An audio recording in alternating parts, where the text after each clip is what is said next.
Está fraco? Boa tarde, povo de Deus. Que a paz do Senhor seja com todos, amém. Você crê nisso que você acabou de orar, que você acabou de determinar? Quem crê nisso aqui, diga glória a Deus.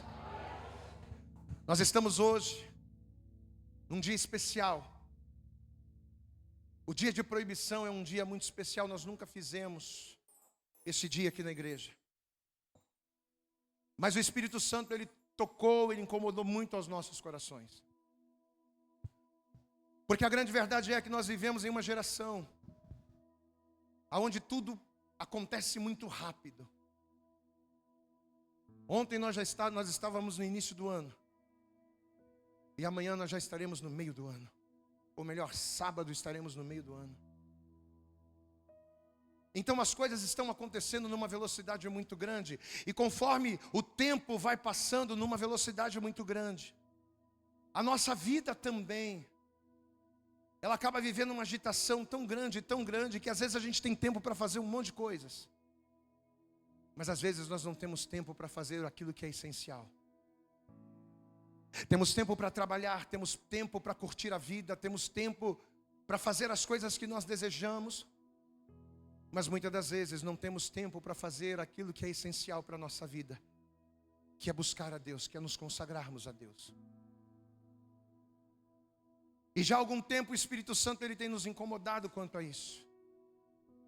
De separar para Ele um dia que seja só dEle. Glória a Deus, amados.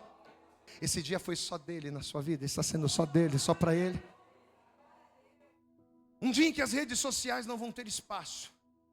Um dia em que a televisão, um dia que o entretenimento, um dia que as distrações desse mundo não vão ter espaço para a nossa vida.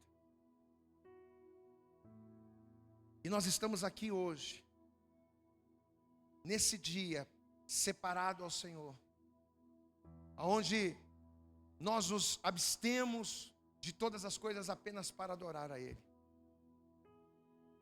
Mas a pergunta que o Senhor nos faz nesta tarde é: para que um dia de proibição? É um dia para adorar, é um dia para glorificar, é um dia para buscar a Deus? Sim. Mas o dia de proibição é um dia para a gente se arrepender. Diga assim comigo: o dia de proibição tem que ser, diga bem alto, tem que ser um dia de quebrantamento. Amém? O dia da proibição é um dia de quebrantamento. É um dia onde não só a gente tem que se abster de alimento, é um dia em que a gente não só tem que se abster das coisas que nos entretêm, é um dia em que a gente não só tem que se consagrar para Deus, mas acima de tudo, a gente tem que se quebrantar para Ele. A gente tem que quebrantar o nosso coração para Deus, a gente tem que reconhecer as nossas falhas, a gente tem que se humilhar. Dia de proibição é um dia de humilhação. Amém? Diga comigo: dia de proibição é um dia de humilhação. Se nós não nos humilharmos na presença de Deus, nós oramos aqui, nós profetizamos que as cadeias estão quebradas, e estão quebradas em nome de Jesus. Você vai sair daqui hoje, amado, curado, curada, restaurado. Você vai sair daqui hoje com a vitória na tua mão. Você já está com a tua vitória aí, pode ter certeza. Pode ter certeza que quando você chegar na tua casa, você vai ver coisa diferente lá. Pode ter certeza que quando você chegar no teu trabalho, você vai ter boas notícias.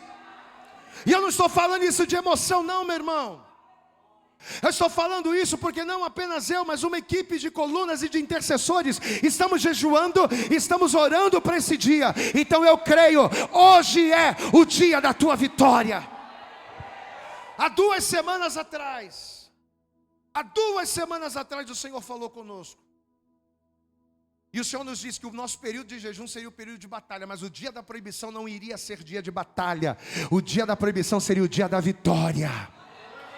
Então esse dia 30 de maio não é dia de batalha. Hoje não tem batalha. Hoje o que tem aqui é vitória. A vitória já é tua em nome de Jesus. Mas deixa eu dizer uma coisa. Se você não se humilhar na presença de Deus. E qual é a humilhação que Deus Ele quer de mim? Uma humilhação que me faça reconhecer os meus maus caminhos. Uma humilhação que me faça reconhecer os meus pecados. Uma humilhação que me traga de volta para a posição a qual o Senhor me colocou. Se eu não me quebrantar na presença do Senhor, sabe o que vai acontecer? Eu estarei privado de viver essas promessas na minha vida. Amém? Nós pregamos no domingo acerca do dia da proibição. E nós vimos que o dia da proibição, ele foi fruto de uma observação do profeta Joel, que constatou, que percebeu que algo que estava acontecendo no mundo natural, apesar de estar acontecendo no mundo natural, era uma brecha no mundo espiritual. E o dia de proibição foi justamente o dia para que essa brecha fosse fechada. Diga assim comigo: hoje é o dia de eu fechar as minhas brechas. Diga isso mais alto para o Senhor, não diga para mim não, diga: hoje é o dia, Senhor. Diga com autoridade, diga: hoje é o dia, Senhor, de eu fechar as minhas brechas. Amém? Toda a igreja se coloca de pé e pega a palavra de Deus, por favor. Pega a palavra. E eu gostaria que você abrisse comigo no livro do profeta Joel. Amém? Aleluias. Eu posso ouvir um glória a Deus aí, mas eu posso ver um glória a Deus aí vitaminado. Diga glória a Deus aí. Aleluias. Você tem toda a liberdade para glorificar o Senhor nessa, quase esta noite, né? Já é quase noite. Vamos lá. Livro do profeta Joel, no capítulo 2. Vamos ver o que a palavra de Deus ela vai nos dizer aqui. Livro do profeta Joel, no capítulo 2. Vamos ver aqui o versículo 23. Diz assim: e vós, filhos de Sião, regozijai-vos e alegrai-vos no Senhor vosso Deus, porque Ele vos dará em justa medida a chuva temporã. Fará descer a chuva no primeiro mês, a temporã e a serôdia, e as eiras se encherão de trigo, e os lagares transbordarão de mosto e de azeite, e restituí-vos-ei os anos que comeu o gafanhoto, e a locusta, e o pulgão, e a lagarta, o meu grande exército que enviei contra vós, e comereis abundantemente, e vos fartareis, e louvareis o nome do vosso Deus, que procedeu para convosco maravilhosamente, e o meu povo nunca mais será envergonhado. Diga glória a Deus. É promessa. Você está entendendo aqui?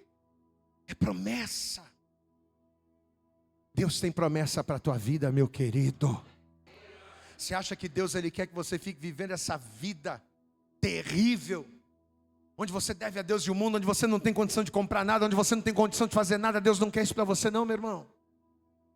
Você acha que Deus ele quer que você viva essa vida terrível, aonde você não tem alegria no teu casamento, onde você não tem paz, aonde você só tem problemas e discórdias e tribulações e lutas, aonde você tem períodos de calmaria, mas a maior parte do tempo é de batalha, de guerra? Você acha que Deus quer isso para você? Não, amados.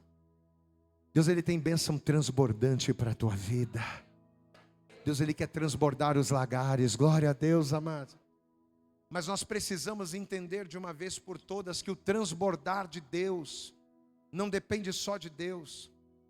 O transbordar de Deus depende de mim, depende de você. Vamos ler, eu vou ler de novo. Estamos em Joel 2:23. E vós, e essa palavra é para todos nós que estamos aqui nessa tarde. E vós, filhos de Sião, regozijai-vos e alegrai-vos no Senhor vosso Deus, porque Ele vos dará em justa medida a chuva temporã. Fará descer a chuva no primeiro mês, a temporã e a serôdia, e as eiras se encherão de trigo, e os lagares transbordarão de mosto e de azeite, e restituir-vos-ei os anos que comeu o gafanhoto, a locusta, o pulgão, a lagarta, o meu grande exército que enviei contra vós. E comereis abundantemente, vos fartareis e louvareis o nome do Senhor vosso Deus, que procedeu para convosco maravilhosamente, e o meu povo nunca mais será envergonhado. Levanta a tua mão para o céu e diga: a promessa de Deus, eu nunca mais serei envergonhado. Diga mais alto: é promessa de Deus. Eu nunca mais serei envergonhado. Mas você está disposto a fazer o que é necessário? Você está disposta? Amém? Estenda a tua mão aqui para frente, comece a orar, comece a falar com Deus, começa a pedir ao Espírito Santo que nessa tarde venha falar conosco. Começa a falar com Deus agora, ore pela minha vida, começa a pedir para que Ele venha colocar a palavra que você precisa ouvir nos nossos lábios nesta tarde. Pai, em nome de Jesus, eu tenho certeza que esta pessoa não está aqui à toa.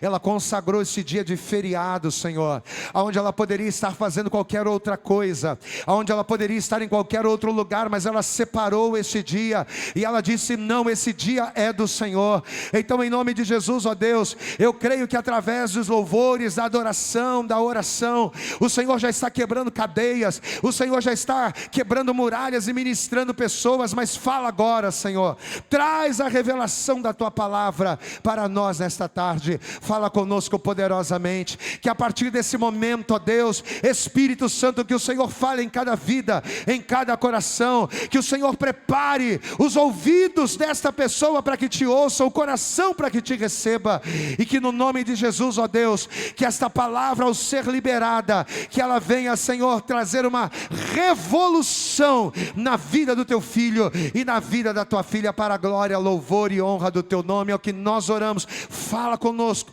porque nós, os teus servos, te ouvimos. Fala conosco nesta hora, em nome de Jesus. E toda a igreja diga amém. Jesus, dá graças a Deus e aplauda bem forte a Ele aí, ó. Dá o teu melhor, aplauda, abre a tua boca e diga glória a Deus. Fala conosco, Senhor. Amém. Senta, por favor, no teu lugar. Na verdade, essa palavra que nós vamos estar ministrando hoje, ela é uma continuação da palavra que nós ministramos no domingo. Então, antes de mais nada, eu quero pedir para você, quem está vivo aí, diga glória a Deus. Quem está aceso aí, diga amém. Você tem toda a liberdade para glorificar. Olha aqui para mim, presta atenção. Você tem toda a liberdade para glorificar. Você tem toda a liberdade para exaltar o Senhor. Só quero pedir a você, a partir de agora, procure não conversar. Você pode dar glória a Deus e aleluia, mas preste atenção para que você venha sair daqui com aquele algo precioso. Porque a palavra de Deus, ela é a nossa preciosidade, a nossa pérola de grande valor. E se nós tomarmos posse de tudo aquilo que a palavra de Deus nos ministrar, nós vamos viver tudo aquilo que a palavra de Deus nos promete. No domingo agora nós trouxemos a primeira mensagem falando ali acerca de Joel, falando dos acontecimentos que vieram, que sobrevieram sobre Israel. Uma grande praga se abateu sobre a terra e que trouxe uma destruição muito grande sobre o povo. Mas por que esta praga veio?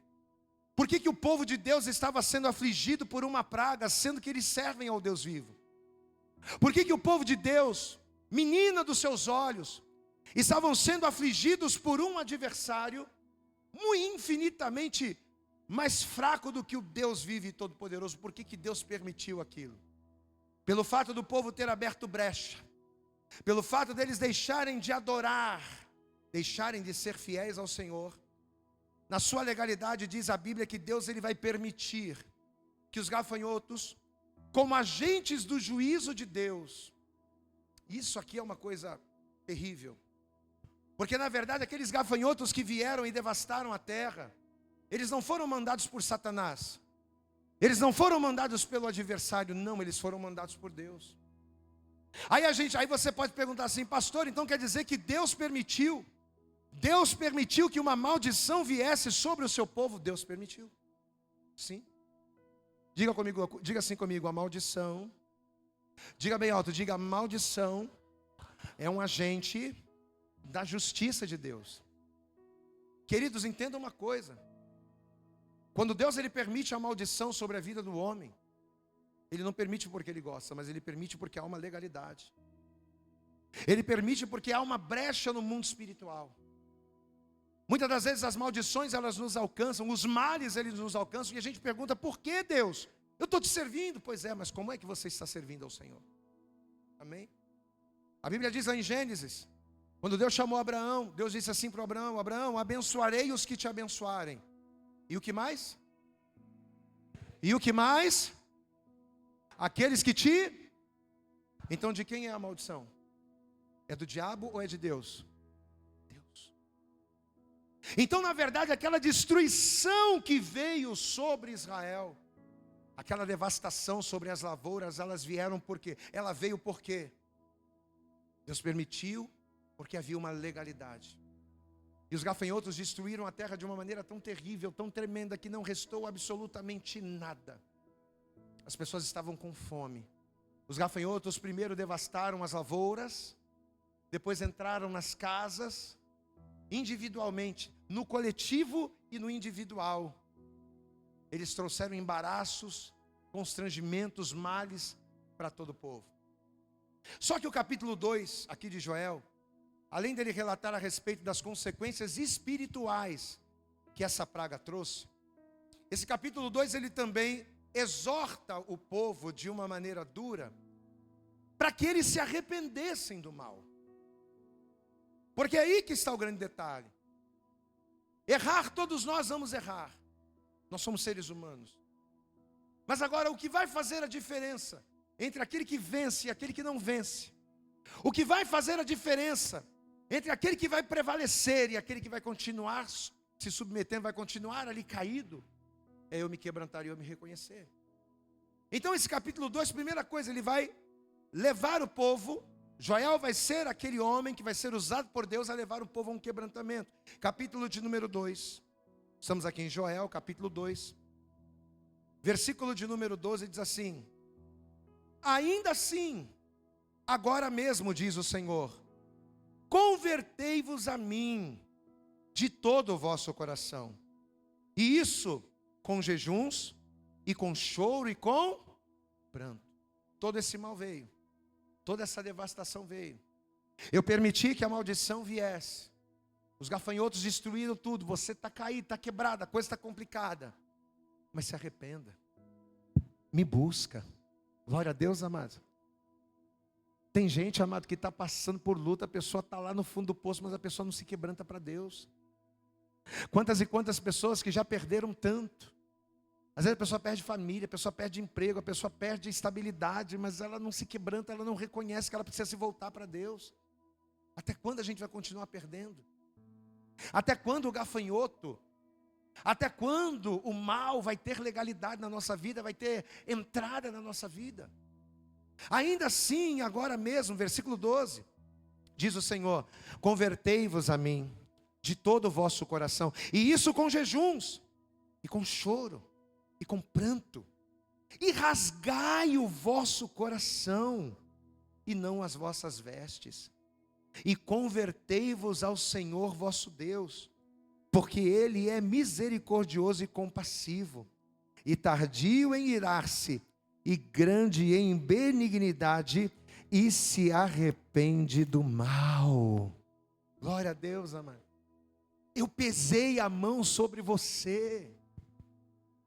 Sim, eu permiti que o mal viesse, que os campos fossem devastados, que a lavoura fosse destruída. Eu permiti isso, mas eu permiti por causa da dureza do teu coração.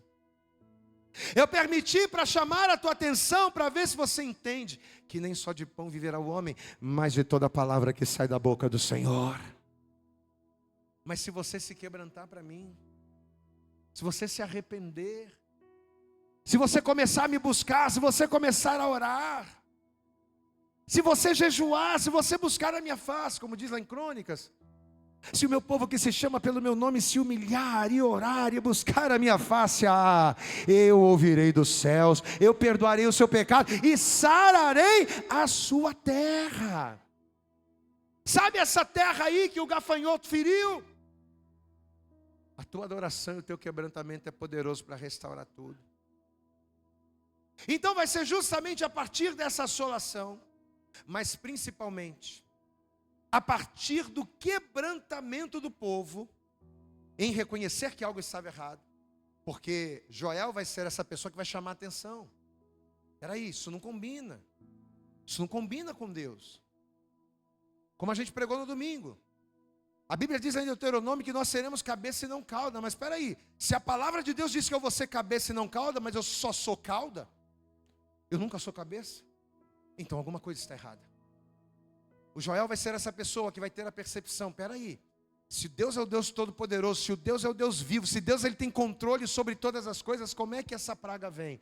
Alguma coisa está errada. Então, diante dessa palavra aqui, o que vai acontecer? O povo vai se quebrantar. Espera aí, não. Joel vai dizer, gente, vamos fazer um dia de proibição ao Senhor. Vamos fazer um dia de jejum, um dia de quebrantamento, um dia de oração. Vamos fazer um dia para a gente rasgar as nossas vestes, mas mais do que rasgar as vestes, que a gente rasgue o coração. O que significa rasgar o coração e não as vestes? É a gente se quebrantar verdadeiramente. Glória a Deus, amados. Não é aquele arrependimento fajuto, que a gente rasga a roupa, mas o interior, mas o coração continua o mesmo. Não. Não adianta a gente jejuar e orar, mas daqui a pouco acabou o jejum, acabou a oração, voltar às mesmas práticas. Não adianta a gente jejuar e orar, mas acabar o jejum, acabar a oração, a gente voltar para os mesmos erros. Não, tem que haver uma mudança. Chega de rasgar a veste, mas o coração continua intacto. Chega de rasgar as vestes.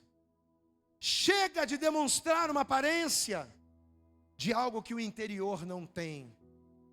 O que significa rasgar as vestes? Rasgar as vestes significa se apresentar. Então era isso que Joel estava falando aqui. E diz a palavra que por conta disso, por eles entenderem essa necessidade, eles vão proclamar o dia da proibição. Para quê? Para rasgar o coração. Amém, amados? O dia da proibição, diga comigo, o dia da proibição é dia de rasgar o coração. Dia da proibição é dia para a gente se converter, para a gente se voltar ao Senhor. Glória a Deus, amados. Até o fim da primeira metade do capítulo 2, o Joel vai ser usado por Deus praticamente para isso. Para exortar o povo, para levar o povo ao arrependimento. Vocês têm que se arrepender. Você tem que deixar o pecado, você tem que deixar o adultério. Você tem que se arrepender, você tem que deixar a mentira. Você tem que se arrepender, você tem que se converter, você tem que deixar o roubo. Você tem que deixar as coisas erradas, você tem que deixar de xingar palavrão. Estou trazendo para a nossa realidade, mas é isso. Até metade do capítulo 2, Joel vai estar exortando o povo a isso. Tanto que ele continua, capítulo 2, versículo 15. Vamos pegar aqui do versículo 15 em diante. Ele continua dizendo assim, ó: tocai a trombeta em Sião, santificai um jejum, convocai uma assembleia solene ou um dia de proibição ao Senhor.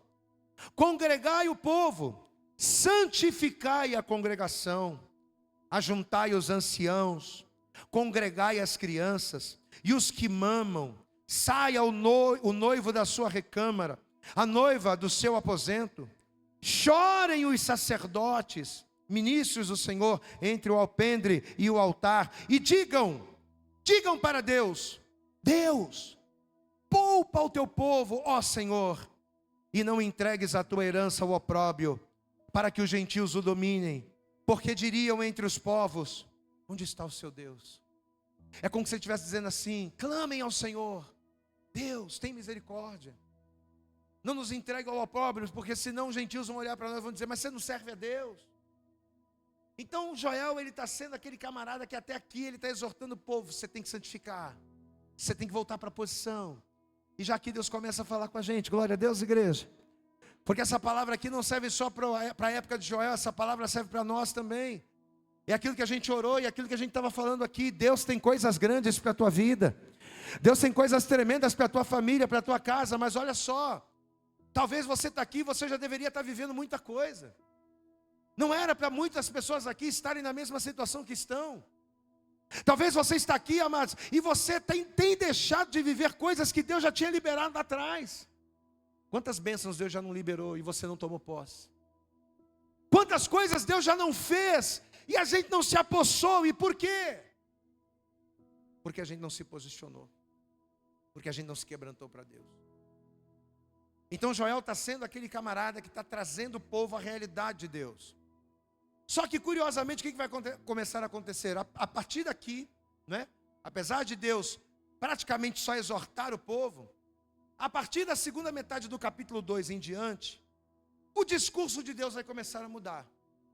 De uma exortação ferrenha, Deus vai começar a fazer promessas. Até uma metade Deus vai só exortar o povo, mas da metade para frente, Deus vai começar a prometer coisas. Tanto é que já aqui a partir do versículo 18, capítulo 2 de Joel, Versículo 18, ele já continua assim, veja. Então o Senhor se mostrou zeloso da sua terra e compadeceu-se do seu povo. Diga glória a Deus aí. Você serve a um Deus que se compadece, amém? Você serve a um Deus que ensina. Você serve a um Deus que repreende. Mas você serve a um Deus que se compadece. Quando há quebrantamento, quando há entendimento, Ele se compadece.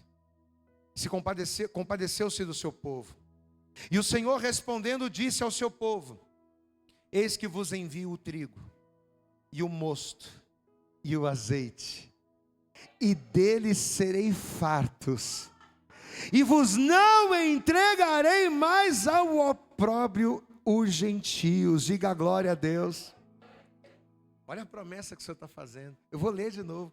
E o Senhor respondendo disse a seu povo: eis que vos envio o trigo, o mosto e o azeite, e deles sereis fartos, e vos não entregareis mais ao opróbrio entre os gentios, mas removerei para longe de vós o exército do norte, e lançá-lo-ei em uma terra seca e deserta, a sua frente para o mar oriental, a sua retaguarda para o mar ocidental, e subirá o seu mau cheiro, e subirá a sua podridão, porque fez grandes coisas. Não temas, diga glória a Deus.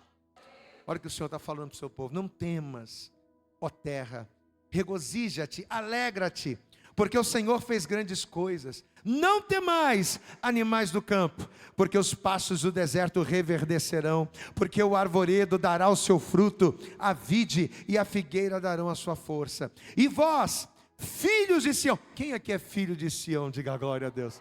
E vós, filhos de Sião, regozijai-vos e alegrai-vos no Senhor vosso Deus, porque Ele vos dará em justa medida a chuva temporã, e fará descer a chuva no primeiro mês, a temporã e a serôdia, e as eras se encherão de trigo, e os lagares transbordarão de moço e azeite. Diga glória a Deus. Você percebeu um detalhe? Tanto no versículo 19, quanto no versículo 24, o Senhor faz a mesma promessa. Mesma promessa. Ele está prometendo, ó. Está prometendo. Para quem se quebrantar, ele está prometendo. Mas ele faz a mesma promessa no versículo 19 e no versículo 24. Ele promete o trigo, o mosto e o azeite. Deus vai te encher de trigo, glória a Deus. Deus vai te encher de mosto. Deus vai te encher de azeite em nome de Jesus. No Salmo de número 51, no versículo 17, a gente pregou sobre isso no domingo, nós falamos. E eu quero trazer novamente essa palavra para você. Salmo 51, versículo 17 diz que os sacrifícios para Deus são o que, igreja? Um espírito quebrantado. Difícil não é você pegar uma oferta de R$2.000 e dar para a igreja. Difícil não é você pegar um carro e dar de oferta. Difícil não é você, como na época da lei, você pegar um boi, você pegar um cordeiro e sacrificar em holocausto. Não. Difícil é você quebrantar o teu coração e reconhecer os teus erros e se voltar para Deus. E era isso que o Senhor espera. Era isso que o Senhor esperava do seu povo. E é isso que o Senhor espera de mim e de você nessa tarde, já à noite. O Senhor espera um quebrantamento da nossa parte. Que venhamos olhar para as nossas vidas.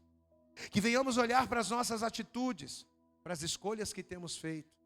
Aonde muitas das vezes temos ignorado a vontade de Deus e feito prevalecer a nossa própria vontade.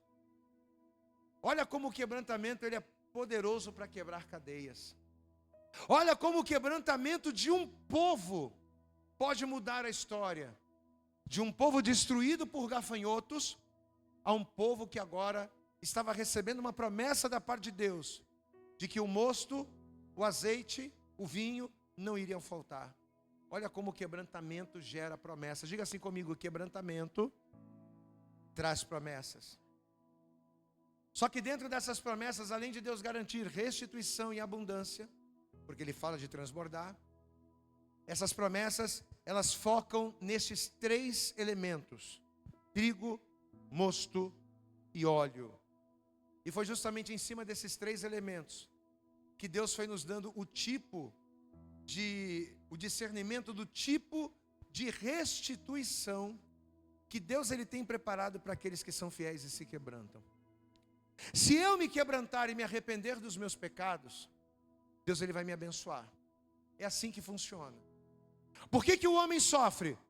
Porque ele está fora da vontade de Deus. Por que casamentos sofrem? Porque casamentos estão fora daquilo que Deus idealizou. Por que a vida profissional de muitas pessoas perece? Porque a pessoa, ela não administra os seus negócios e a sua vida segundo a vontade de Deus. Mas uma vez que a pessoa se quebranta, se arrepende, e ela diz: espera aí, eu vou colocar o meu casamento no altar de Deus. Espera aí, eu vou colocar a minha família no altar de Deus. Espera aí, a partir de agora as minhas decisões serão pautadas na palavra de Deus. Uma vez que a pessoa se arrepende e se quebranta, Deus, ele promete restituir. Glória a Deus, amados. Mas a restituição de Deus são através destes três elementos. Vamos ler aqui de novo, Joel capítulo 2, versículo 23. Ou melhor, versículo 24. Joel capítulo 2, versículo 24. Que é a mesma promessa do versículo 19. Diz assim: repita comigo, igreja. E as eiras se encherão de trigo, e os lagares transbordarão de mosto e de azeite. Então fale assim comigo: trigo, mosto e azeite. Essa é a restituição de Deus para cada um de nós nessa tarde, amém? Deus tem trigo para... Vira para essa pessoa que está do teu lado e fala para ela: Deus tem trigo, Deus tem azeite, Deus tem mosto para você. Fala para outra pessoa, mas fala sorrindo, vai. Deus tem trigo, tem azeite, tem mosto para você. Pastor, mas o que significa isso na minha vida? Olha para cá. Mas aí você vai perguntar: pastor, mas o que significa isso na minha vida? O que significa o trigo? O que significa o azeite? O que significa o mosto? Vamos começar pelo trigo. Você sabe que o alimento mais consumido na época da lei era o pão. Amém? Que, diga-se de passagem, hoje a gente só está de pão, né? Pelo menos eu só estou de pão. Amém? Pão e biscoito, água e sal. Eu estou no pão e no biscoito, água e sal. Você pode dar glória a Deus aí, amado? Só. Mas o alimento mais consumido, tanto na época da lei, acredito que nos nossos dias também, é o pão. O pão, ele era primordial na mesa dos judeus. Só que o ingrediente fundamental para se fazer o pão, todos sabem, é o trigo. Então, quando Deus, ele fala para o seu povo assim, ó: se você se arrepender, se você se quebrantar, se a partir de hoje você me obedecer, os teus celeiros vão se encher de trigo. Quando Deus, ele faz essa promessa, que os celeiros, que as eiras vão se encher de trigo, o que Deus está prometendo aqui, igreja? Num âmbito natural, Deus está prometendo que o pão não vai mais faltar. Você vai ter pão na tua mesa. Glória a Deus, amados. Na tua mesa não vai faltar o pão. Deus estava prometendo que se o povo dali para frente fosse fiel, se eles obedecessem, por maiores que fossem as crises, porque não é porque a gente está sendo fiel a Deus que a gente não vai passar por luta. Não é porque agora a gente está com a vida no altar de Deus que tudo vai dar certo e nada vai dar errado. Não. A gente serve a Deus e as coisas dão errado.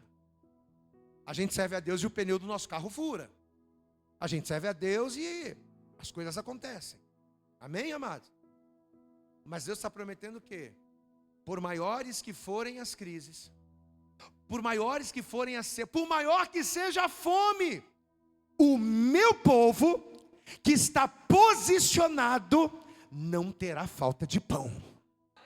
Glória a Deus, amado.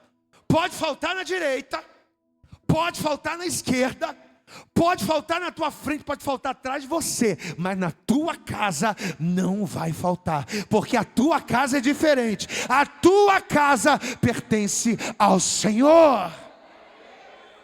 Amém? Então Deus estava prometendo dali para frente. As lutas vão vir, as dificuldades vão vir, mas o trigo não vai faltar, o pão não vai faltar. Amém?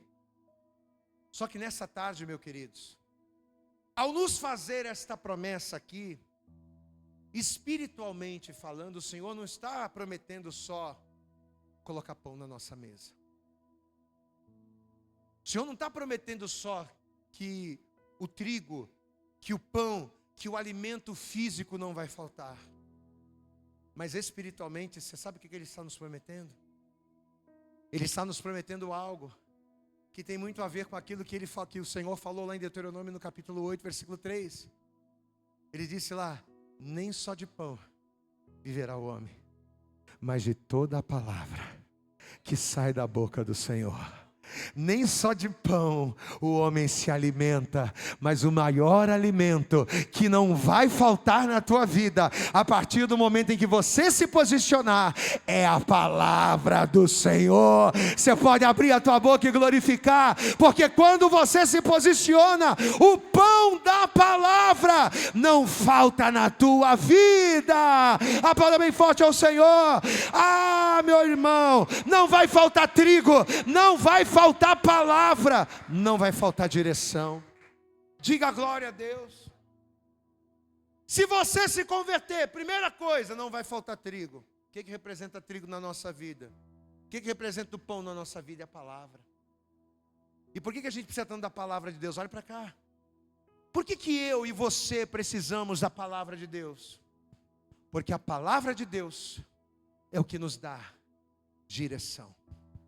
Repita comigo assim: é a palavra de Deus quem vai me dar direção. Então, quando Deus está prometendo aqui em Joel transbordar as eiras de trigo, humanamente falando, Ele está prometendo o pão físico. Só que espiritualmente falando, Ele está falando o quê? De palavra, de direção. Se você se converter, se você me obedecer, se você alinhar a tua vida na minha vontade e nos meus propósitos, nunca vai te faltar palavra, nunca vai te faltar direção, você nunca vai estar perdido. Por que tem tanta gente fazendo borrada na vida?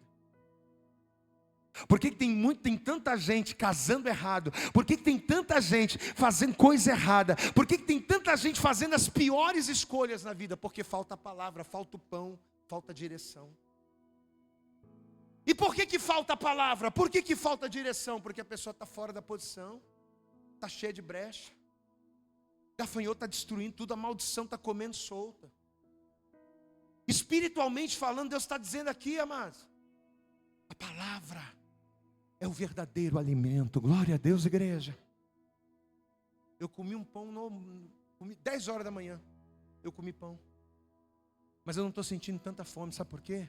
Porque eu estou me alimentando dessa palavra que Deus está trazendo aqui para a minha vida. Glória a Deus, amados. A palavra é o verdadeiro alimento. E o Senhor está prometendo, não vai faltar palavra. E o que significa não faltar palavra? Não faltar palavra é não faltar direção. Eu falei um dia desse aqui, até postei um vídeo esses dias aí meu mesmo, uma ministração que eu fiz aqui na igreja. E ela cabe perfeitamente nessa palavra de hoje. Amados, a coisa mais importante para a nossa vida é direção. Às vezes eu vejo tantas pessoas preocupadas com um bom corpo, com a estética. Eu preciso estar na academia, eu preciso estar forte, eu preciso estar bonito, fazer isso, fazer aquilo. É claro, precisa fazer, cuida da saúde, é legal. Mas às vezes a gente vê tantas pessoas preocupadas com tantas futilidades. E muitas das vezes a coisa mais importante a gente deixa de lado, que é a palavra de Deus, é a direção. O que mais o homem precisa é direção. Pastor, e por que a gente precisa de direção? A gente precisa de direção, sabe por quê? Porque ainda que a gente esteja passando por lutas, ainda que a gente enfrente resistências, mas se a gente tem a direção, se eu sei o caminho a qual eu tenho que estar, se eu sei para onde eu estou indo, não importa o tempo que eu demore, não importa as lutas que eu enfrente no caminho, mas eu sei a direção, eu vou chegar aonde eu quero. Glória a Deus, amado. Se eu tenho direção, eu tenho destino. Se eu tenho direção, eu tenho rumo. Eu não estou vivendo uma vida aleatória. Tem gente que levanta, acorda, vive a vida, passa o tempo, come, dorme, acorda de novo e não sabe por que vive. Falta de direção. E falta de direção é falta de palavra, é falta de pão, é falta de trigo. Amados, olha o que o Senhor está falando aqui. Se você for fiel, não vai faltar direção para a tua vida. Você até pode errar, mas não vai faltar palavra para te orientar. Você pode até errar pela dureza do teu coração, mas eu sempre vou estar te mostrando o caminho certo, porque eu sou o bom pastor. Glória a Deus, igreja. Eu vou ser o bom pastor. Amém? Então, quando Deus prometeu aqui para o povo que Ele iria encher as eiras de trigo, o que Ele estava falando? Se você se quebrantar e se arrepender, se você se alinhar e se posicionar, não vai te faltar pão, não vai te faltar trigo, não vai te faltar palavra, não vai te faltar direção. Diga comigo, trigo representa direção. Aí Deus vai prometer outra coisa. Ele vai dizer que os lagares vão transbordar de mosto. Segundo o dicionário, o que é o mosto? O mosto, ele é o sumo da uva antes da fermentação. Então olha a promessa que Deus está falando. Se você for fiel, se você se quebrantar, se você mudar teu coração, se você fizer a minha vontade, não vai faltar mosto para você. O que Deus está prometendo aqui, gente?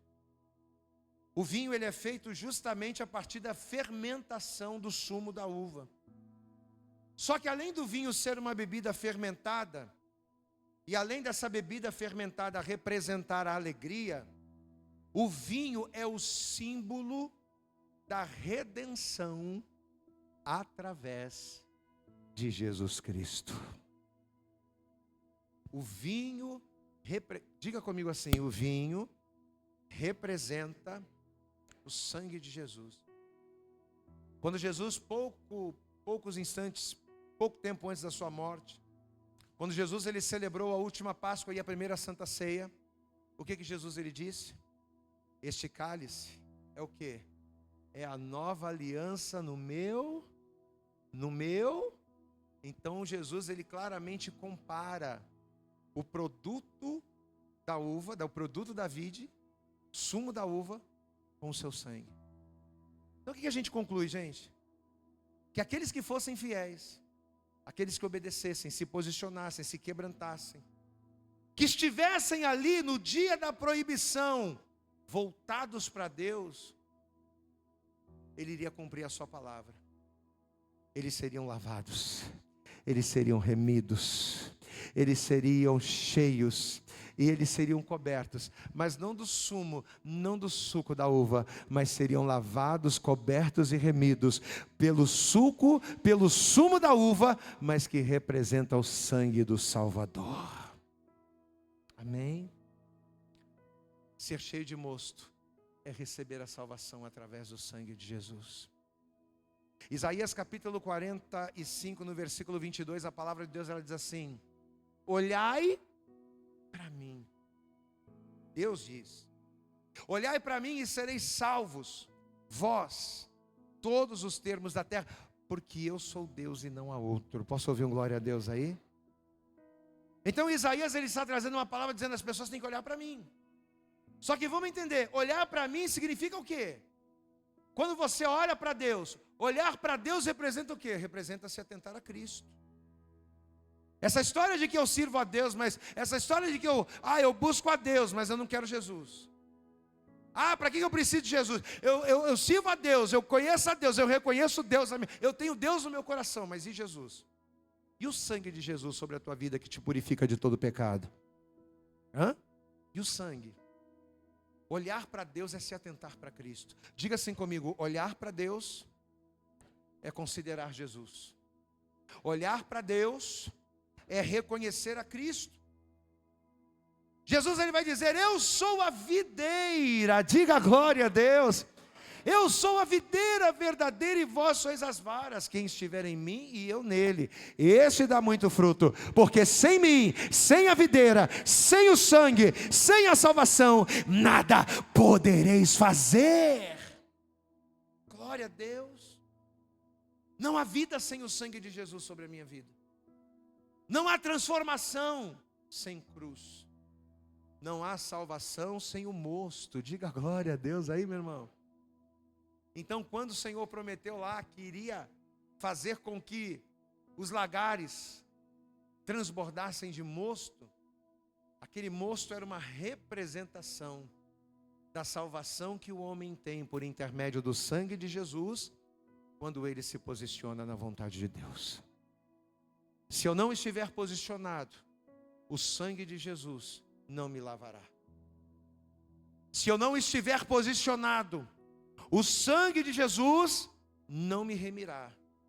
E sem a remissão por intermédio do sangue, o meu pecado vai gerar maldições.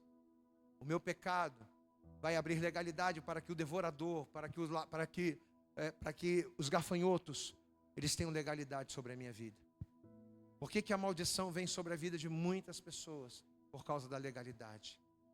Dia da proibição é dia de fechar as brechas. Dia da proibição é dia de encerrar as legalidades. Então, primeira coisa, trigo representa a direção. Diga comigo, trigo representa a direção. Mosto representa o sangue. E aí, além de Deus encher as eiras de trigo e os lagares de mosto, Ele vai fazer a terceira promessa referente ao óleo. Joel capítulo 2, já estamos caminhando para o fim. Joel capítulo 2, versículo 24. E as eiras se encherão de trigo, e os lagares transbordarão de mosto e de azeite. Olha aqui para mim. O que seria para nós o azeite? Ou o óleo, né? O que seria para nós o óleo? O que seria para nós o óleo que, segundo o salmista, unge a cabeça e que transborda, e que precisa transbordar? O que representa esse óleo que vem sobre a cabeça da pessoa que se posiciona? O óleo sobre a cabeça representa a presença do Espírito Santo. Posso ouvir um glória a Deus nesse lugar? Assim como o óleo ungia os reis, assim como o óleo consagrava, habilitava, santificava, e não ter falta de óleo, ou viver uma vida transbordante de óleo, é ser alguém cheio da presença do Senhor. Diga glória a Deus. O óleo sobre a cabeça. Você sabe por que o óleo ele tem que ser derramado sobre a cabeça? Eu estava lendo essa palavra e o Espírito Santo trouxe essa revelação para o meu coração. O óleo representa o Espírito Santo. E por que o óleo ele precisa ser derramado na nossa cabeça? Porque a cabeça é o lugar que coordena todo o corpo. Glória a Deus, amados. O Espírito Santo ele tem que encher a sua mente. O Espírito Santo, o óleo de Deus, ele precisa encher a sua mente e tomar todos os espaços. Porque uma vez que o óleo de Deus ele toma todos os espaços da minha vida, o inimigo ele não vai ter como me dominar. Amados, a nossa batalha espiritual ela acontece no campo da mente. Se o inimigo dominar a minha mente, ele vai dominar os meus braços, ele vai dominar as minhas pernas, ele vai dominar todo o meu corpo. Quem domina a minha mente, domina o meu corpo. Quem domina a minha mente, domina as minhas ações. Quem domina a minha mente, domina o meu ser. Se a minha mente for dominada pelo maligno, as minhas mãos vão tocar naquilo que é mal, os meus pés vão me conduzir por lugares que são maus. Se o inimigo dominar a minha mente, os meus olhos verão o que é mal, a minha boca comerá ou falará o que é mal. Mas se a minha mente ela for dominada pelo Espírito, se o óleo da unção estiver sobre a minha mente, os meus olhos, a minha mão, a minha boca e todo o meu corpo glorificarão ao Senhor Todo-Poderoso. Aplauda bem forte a Ele, meu amado. O azeite representa a presença do Espírito Santo sobre a minha vida. Vamos trazer essa palavra para nós nesta noite, nesse dia de proibição, aonde o tema deste dia e deste culto é quebrantamento. Diga glória a Deus. O dia da proibição é um dia consagrado ao Senhor, para que os homens se quebrantassem, para que as pessoas reconhecessem os seus pecados e se voltassem para Deus. Este é o propósito do dia da proibição, a fim de que cadeias sejam quebradas, a fim de que maldições sejam anuladas. Esse é o propósito do dia da proibição, é anular todo mal através do quebrantamento. E uma vez que a pessoa se quebranta, o Senhor traz esta promessa: trigo, não vai faltar palavra e nem direção para a tua vida. Mosto, você vai estar coberto. Diga glória a Deus. Você vai ter a cobertura do sangue de Jesus sobre a sua vida. O mosto derramando, o mosto transbordando sobre a tua vida, representa o transbordar do sangue de Jesus sobre a vida daquele que nele crê, sobre a vida daquele que se posiciona nele. E o azeite, o óleo, o azeite e o óleo, representa o Espírito Santo. O Espírito Santo me enchendo. O Espírito Santo tomando da minha vida todos os espaços vazios, para que não haja espaço para nada que não seja Deus. Amado, não pode haver espaço na tua mente, não pode haver espaço no teu coração para nada que não seja Deus, porque se houver espaços vazios na tua mente, se houverem espaços vazios no teu coração, aonde o Espírito Santo não preenche, o inimigo vai entrar, a legalidade vai entrar e a maldição vai vir. Quem aqui quer viver uma vida longe de maldições? Quem aqui a partir de hoje quer viver uma vida plena na presença do Senhor? Diga a glória a Deus. Então a palavra de Deus para a tua vida hoje é: se quebranta, se arrepende, se humilha na presença do Senhor. Glória a Deus, amado. Se coloque de pé, igreja, em nome de Jesus. Se coloca de pé. Aleluias. E assim que você se colocar de pé, dá aquela forte salva de palmas bonita para Jesus. Mas você vai aplaudir bem forte a Jesus nesta tarde. Você vai dar a tua, mas dá o teu melhor aí, vai, aplauda bem forte a Ele nessa hora. Diga glória a Deus. Glória a Deus. Amém. Você vai colocar a tua mão sobre o teu coração agora.